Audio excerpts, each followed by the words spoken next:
군인으로 그 전쟁에 참가했다가 그곳에서 베트남 여성들과 이제 결혼하거나 아니면 관계를 맺고 아이들이 많이 태어났다고 합니다. 그래서 그 아이들이 혼혈하고 해서 베트남에서 베트남 사람들에게 이렇게 받아들여지지 않는 거예요.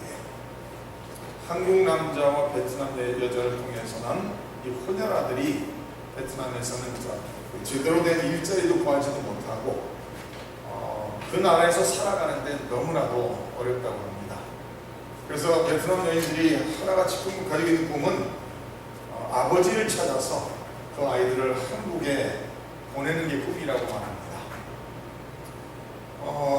다르기 때문에, 베트남 사람이 아니기 때문에, 한국 사람과 혼혈로 태어났기 때문에 베트남에서도 그들을 받아들이지 않고, 또 그들이 한국 아버지의 자녀로서 한국 씨를 가진 자녀일지라도 또 한국에 온다 해서 그럼 한국에서 그들을 받아들이고 사랑하느냐, 그것 또한 아닌 것을 우리는 알 수가 있습니다.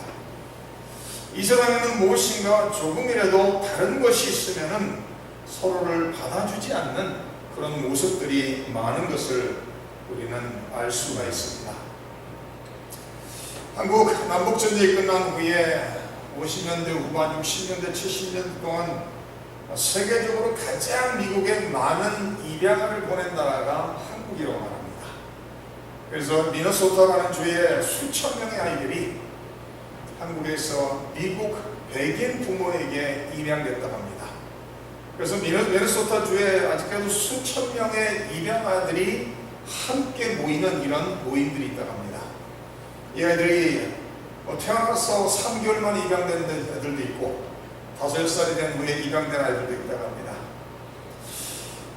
미국 백인 부모 밑에서 성장을 하면서 그 위에 오빠, 언니, 백인 형제들이 있을 수 있고 그 밑으로 동생이 있을 때가 많다고 합니다. 그들은 미국이라는 나라에서 성장을 하면서 자기의 엄마 아빠를 바라보니까 전혀 자기와 비슷한 면이 없고, 자기 형제들을 바라보고 전혀 비슷한 면이 없고, 학교를 가도 특별히 미네소타 같은 주에는 60년대 후반 70년대 한국 사람이 전혀 없는 그런 상황이었죠. 학교를 가도 자기와 닮은 사람은 한 명도 찾아볼 수가 없는 그런 상황 속에서 놀림거리가 되고 인종차별 속에서 참 많은 상처 속에서 이 아이들이 미국에서 성장을 했다고 합니다. 그러면서 나는 누구인가? 왜 내가 엄마 아빠라 부르는 사람은 나와 모습이 다르고 내 형제들은 나와 모습이 다른가 하면서 어려서부터 고민을 하고 자란다는 거예요. 그래서 나는 미국이라는 나라에 살아가고 있고 영어와 이런 모든 것은 문제가 없지만은 나는 이곳에서 편하게 살 수 없는 다른 아이로서 성장된다고 합니다. 그래서 입양된 이 아이들이 성장해서 대학을 다니면서 이런 그 파트타임 잡을 통해서 돈을 열심히 모아서 이 미국 입양한 양부모님들이 너는 한국에서 입양됐다는 것을 어려서부터 이렇게 설명을 해줘서 한국을 그리면서 성장한다는 거예요. 그래서 돈을 열심히 모아서 대학을 다니다가 대학교에 여름방학이 되면 꼭 한국을 방문한대요. 그래서 이 아이들이 미국에서 성장해서 영어밖에 못하는 한국에서 태어난 아이들이죠. 딱 한국에 도착했더니 너무 편하더라는 거예요. 왼쪽을 봐도 한국 사람, 오른쪽을 봐도 한국 사람, 모든 사람이 자기하고 비슷한 사람밖에 없더라는 거예요. 그래서 야, 내가 한국 사람이구나 생각하면서 편안한 마음을 갖고 지냈는데 얼마 지나지 않아서, 며칠이 지나지 않아서 자기가 한국 사람이 아니라는 것을 다시 깨닫게 됩니다. 그 이유는 한국에 있는 한국 사람들이 자기를 바라보면서 한국 사람하고 다르다는 거예요. 한국 사람인데 왜 한국말을 못하느냐? 한국 사람인데 왜 한국 문화가 전혀 없느냐? 한국 사람인데 모든 것이 자기들하고 다르다 해서 한국에 있는 한국 사람들이 이 입양 아이들을 또 배척을 한다는 거예요. 그래서 다시 미국으로 돌아오면서 나는 미국 사람도 아니고 한국 사람도 아니고 그럼 나는 무엇이냐는 거죠. 그러면서 이들은 한평생을 한국 사람도 아닌 미국 사람도 아닌 이 중간에서 무엇인지 알 수 없는 그런 상황 속에서 어디를 가든지 배척을 당하고 무시를 당하고 멸시를 당하면서 인생을 산다라고 고백을 합니다. 그러면서 많은 입양아들이 자기 엄마를 찾고 싶어서, 그러면서 한 여성은 이 미국에서 공부도 열심히 하고 그래서 결국은 연기하는 사람이 됐어요. 그래서 자기 혼자 모놀로그를 해서 혼자 말하는 연극을 자기가 직접 쓰고 만들어서 그 극장에서 그런 걸 하는 그런 내용을 잠깐 봤습니다. 그러면 그 내용 속에서 다루는 내용은 자기가 어려서부터 성장하면서 느꼈던 감정들, 이런 것을 그대로 고백적으로 표현을 하는 그런 내용이었습니다. 그 내용 속에 이 여성이 그 연극 속에 자기가 느꼈던 것을 말하면서 이런 말 합니다. 엄마는 왜 나를 버렸습니까? 이런 내용을 연극 속에서 그 대사를 말하는데, 왜 나를 버렸니? 나는 엄마를 그렇게 찾고 싶은데 왜 엄마는 나를 찾고자 하는 마음이 없느냐? 이러면서 자기가 참 한이 맺히도록 마음 아팠던 내용들을 그 연극에 담았던 내용을 보았습니다. 참 차별이 많은 세상에 살고 있죠. 우리 성도님들도 미국에 처음 이민 왔을 때 차별을 받았을 것입니다. 다르기 때문에 차별을 받는, 이민자이기 때문에 차별을 받는. 근데 저는 미국 온 지 지금 만 40년이 됐습니다. 미국 시민이고 어디 가서 누가 말해서는 아메리칸이라고 말할 수가 있습니다. 근데 지금도 사람들이 만나면은 어디서 왔냐 이런 얘기를 해요. 어디서 왔냐 그러면 홍대에서 왔다 이런 얘기를 하면, 야, 너 참 영어 잘한다. 미국에서 40년을 살았는데 영어를 못하면 그게 말이 안 되잖아요, 사실은요. 근데 피부색이 다르고 백인이 아니기 때문에 아직까지도 미국을 살면서도 아직까지도 차별을 하는 것을 체험하게 됩니다. 근데 안타까운 것은 이 차별이라는 것이 이 세상 속에서는 뭐 어쩔 수 없이 존재한다고 말할 수가 있겠죠. 왜? 하나님을 모르는 사람들이, 자기밖에 모르는 사람들이 그럴 수밖에 없다라고 생각할 수가 있습니다. 그러나 안타까운 것은 하나님의 교회 안에서도, 그리스도인들 사이에서도 서로를 영접하고 사랑하는 것보다는 서로를 높고 낮음으로 바라보면서 내가 무엇인가 조금이라도 저 사람보다 나은 것 같다 그러면은 그 사람을 무시하고 내려보는 그런 경향이 교회 안에서 있는 것을 볼 수가 있습니다. 이 차별이라는 것은 이 세상의 육적인 세상 속에서 외형적인 것을 가지고 차별을 하지만은, 이 차별이라는 것은 영적인 세상 속에서 존재하는 것을 볼 수가 있습니다. 기도 많이 하시는 분들은 왜 기도할까? 너는 그만큼밖에 못하느냐?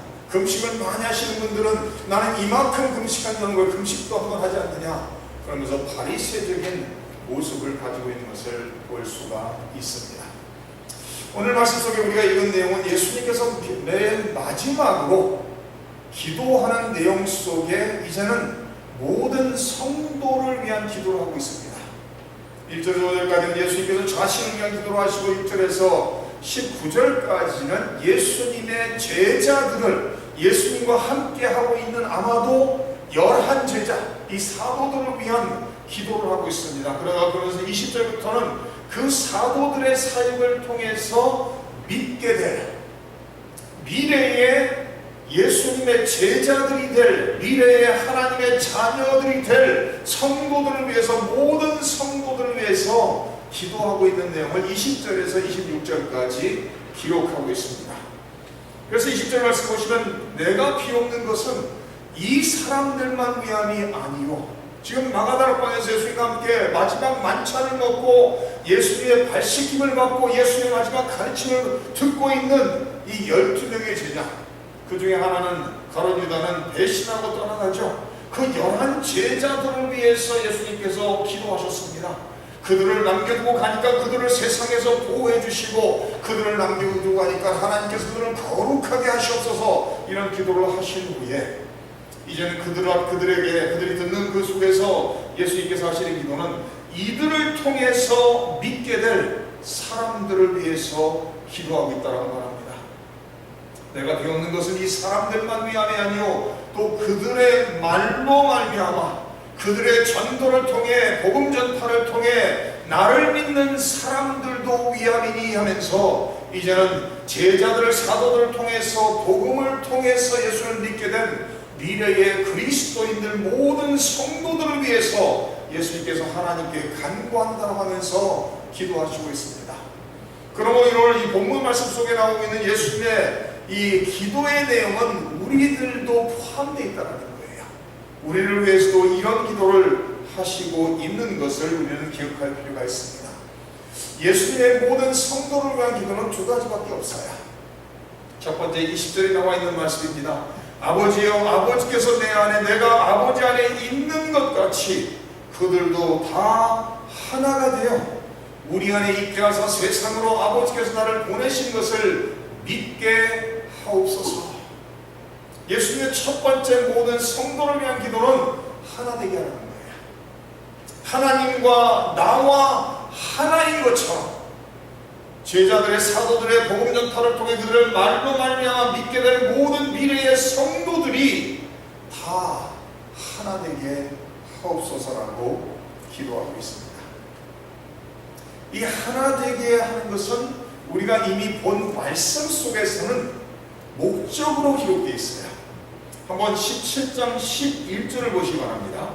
나는 세상에 더 있지 아니하오나 그들은 세상에 있사옵고 나는 아버지께로 가옵나니 거룩하신 아버지여 내게 주신 아버지의 이름으로 그들을 보전하사 그들을 지키사 우리와 같이 그들도 하나가 되게 하옵소서.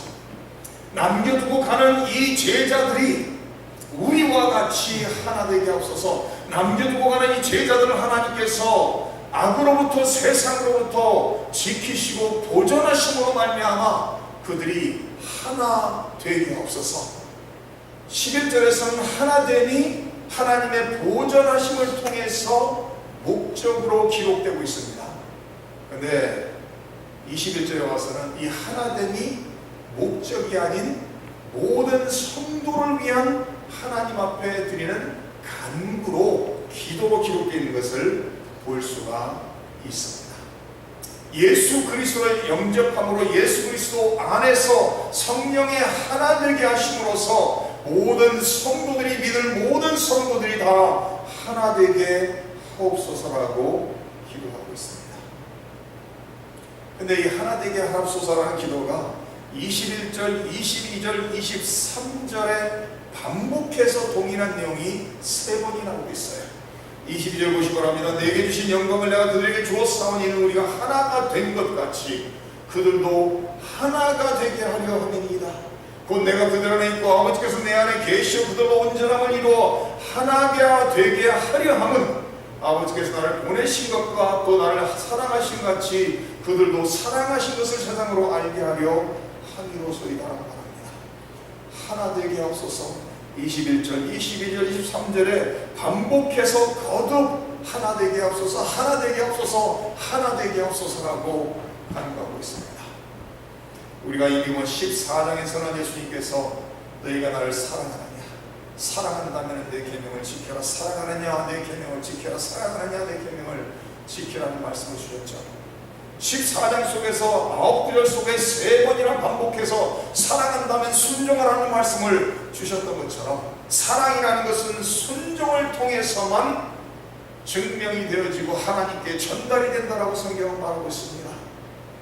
예수님께서 17장 속에 모든 성도들을 위해서 기도하시면서 하나 되게 하옵소서, 하나 되게 하옵소서. 분열이 아니라 하나로 연합하게 하시고 하나로 온전히 하나로 연합되게 하옵소서 하면서 예수님께서 계속 하나님께 기도하는 내용을 볼 수가 있습니다. 어떻게 하나 되게 하라고요? 하나님과 내가, 하나님과 예수님, 하나님과 예수님과 성령님이 창세 전부터 영원 전부터 영원 후까지 하나이신 것처럼 모든 성도들이 하나 되게 하옵소서. 근데 성경을 이렇게 자세히 보시다 보면요, 성경에서 무엇인가를 아주 강조하는 내용들이 많죠. 그 중에 하나는 사랑하라는 내용입니다. 근데 강조가 많은 것은 뒤집어서 생각을 해보면 그게 쉬운 것이 아니기 때문에 그렇다라는 것을 생각할 수가 있습니다. 성경에서는 창세기에서 계시록까지 사랑하라는 명령이 거듭나오고 거룩하라는 명령이 거듭나옵니다. 우리가 인생을 살아가는 그리스도인으로 예수의 제자로 살아가면서 사랑의 힘과를 우리가 생각해보면 결코 쉽지 않은 것을 알 수가 있죠. 왜냐하면 사랑에는 나의 전부를 희생할 각오가 뒤따라이기 때문에 그렇다는 사실입니다. 사랑은 그저 입술로 그냥 생각으로 몇 마디 던지는 것이 아니라 사랑은 손과 발로 나의 삶 속에서 실천적으로 옮겨질 때 그게 사랑으로 전달된다는 거예요. 예수님께서 마지막으로 제자들에게 하신 행동 중에 하나가 예수님께서 예수 제자들의 발을 씻으시는 것이죠. 한번 14장을 잠깐 돌아보시기 바랍니다. 13장입니다. 13장 1절에 6월절에 예수께서 자기가 세상을 떠나 아버지께로 돌아가실 때가 이른 줄 아시고 세상에 있는 자기 사람들을 사랑하시되 끝까지 사랑하셨다라고 말하고 있습니다. 그러면서 뭐 하셨죠? 이 13장에 나오는 내용이 바로 수족식이죠. 제자들의 발을 씻는 거예요. 예수님께서 이제는 제자들을 두고 떠날 날이 가까운 것을 아시고 제자들을 사랑하시되 끝까지 사랑하심을 그들에게 보여주셨다고 말하면서 곧바로 제자들의 발을 하나하나씩 씻으시는 그 행동을 하셨다는 거예요. 그 행동을 통해서 사랑하심을 보이셨다고 성경은 말하고 있습니다. 하나 되게 하는 것 같아요. 예수님께서 하나님의 은혜로 십자가의 죽으심을 통해서 이루신 것입니다. 그래서 우리는 모두가 그리스도 안에서 예수 그리스도의 몸의 지체들이고 예수 그리스도의 나무에 접붙임된 가지들이라고 얘기합니다. 우리 모두는 예수님을 목자로 모신 양이라고, 한 우리에 있는 양이라고 성경은 가르치고 있습니다. 예수님께서는 유대인과 이방인들이 그들이 가지고 있었던 담을 허시고 하나 되게 하셨다는 거예요. 이제는 어느 나라 사람이건 어떤 언어를 사용하건 어떤 민족이건 어떤 족속이건 상관없이 그리스도 안에 들어온 모든 사람들은 피부색이 아니라 언어가 아니라 문화가 아니라 예수님 안에서 하나라는 거예요. 하나님께서 예수님의 십자가의 사건을 통해 하나님의 택한 백성들을 부르시고 하나 되게 만드셨으니까 이제는 우리가 서로를 차별하며 높고 낮음으로 바라보는 것이 아니라 우리는 모두가 다 그리스도 안에서 한 몸에 있는 지체들이라는 것을 기억하며 서로를 사랑하며 살아야 된다는 것을 우리는 기억해야 될 것입니다. 그래서 에베소 4장이 이렇게 말합니다. 그러므로 주 안에서 같이 내가 너희를 권하노니 너희가 부르심을 받은 일에 합당하게 행하여 모든 겸손과 온유로 하고 오래 참음으로 사랑 가운데서 서로 용납하고 평안에 매는 줄로 성령이 하나 되게 하신 것을 힘써 지키라고 말하고 있습니다. 성령이 하나 되게 하신 것을 힘써 우리의 모든 힘을 다해 우리의 모든 노력을 다해 하나로 지켜나가야 된다는 거예요. 그 이유는 우리의 원수 마귀가 우는 사자가 끊임없이 성도들의 마음을 나누기 위해서 하나님과의 관계를 나누기 위해서 부부의 관계를 나누기 위해서 끊임없이 우는 사자와 같이 두루 다닌다라고 성경은 가르치고 있습니다. 하나님의 하나 되게 하시고 세상이 우리를 통해서 하나님이 예수님을 보내신 것을 알게 될 것이고 우리가 하나됨을 통해서 세상이 하나님이 우리를 사랑하신 것을 알게 될 것이라고 성경은 기록하고 있습니다. 그 두 번째 예수님이 하시는 기도는 24절에 나와 있습니다. 아버지여 내게 주신 자도 나 있는 곳에 나와 함께 있어 아버지께서 창세전부터 나를 사랑하심으로 내게 주신 나의 영광을 그들로 보게 하시기를 원하옵나이다. 예수님의 두 번째 모든 성도들을 믿게 될 성도들을 위한 기도는 나와 함께 있게 없었어요. 우리 예수님께서 승천하시기 전에 제자들에게 14장에 이런 말씀을 하시고 있습니다. 14장 1절에 너희는 마음에 근심하지 말라. 하나님을 믿으니 또 나를 믿으라. 내 아버지 집에 거할 곳이 많도다. 그렇지 않으면 너희에게 일렀으리라. 내가 너희를 위하여 거처를 예비하러 가노니 가서 너희를 위하여 거처를 예비하면 내가 다시 와서 너희를 내게로 영접하여 나 있는 곳에 너희도 있게 하리라고 말합니다. 예수님께서 승천하시게 제자들에게 말씀하시고 우리에게 말씀하셨습니다. 예수님께서 우리가 있을 집을 마련하기 위해서 떠나신다는 거예요.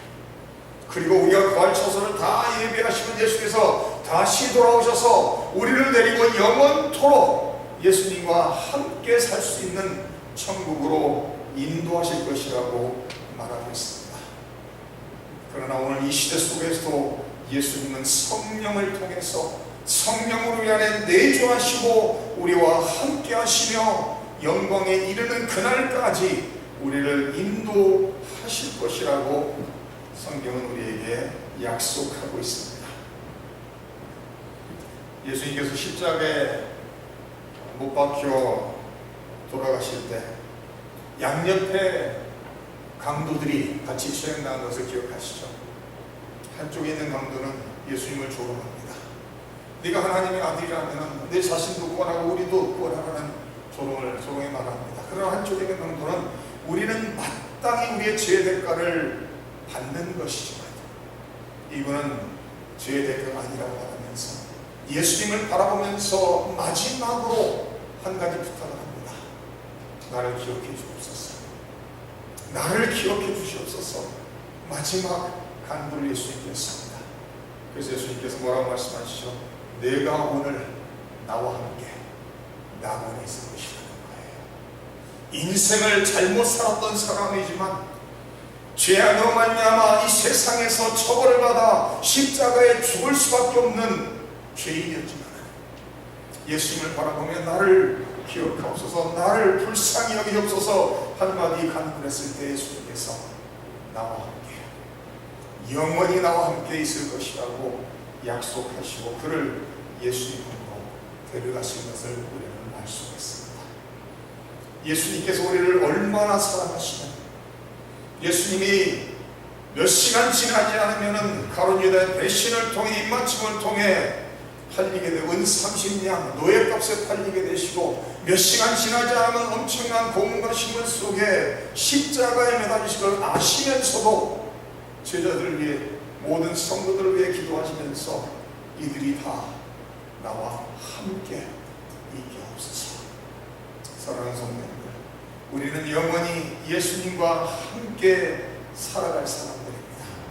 예수님께서 우리를 위해서 기도하신 것처럼 우리 모두가 다 하나 되게 하신 것을 성령으로 하나 되게 하시고 예수님을 믿음으로 하나 되게 하시고 하나님의 자녀로 하나님의 한 가족이 되게 하시고 예수님의 후에 지체로서 하나 되게 하신 것을 우리는 가정에서 열심히 지키며 교회 안에서 성도들 간에 열심히 지키며 이 세상 속에서 믿는 사람들 속에 열심히 지킴으로써 이 세상 사람들이 예수가 바로 그리스도이신 것을 하나님이 보내신 메시아인 것을 알게 하고 바로 하나님 우리를 사랑하시는 것을 하나됨을 통해 이 세상이 인정할 수밖에 없는 그런 사랑으로서 하나됨을 실천하는 우리 성도들 되시기를 주님의 이름으로 주님이 우리를 부르시는 그날까지 성령의 인도하심 속에 예수님과 동행하며 예수님 앞에 나가는 그날까지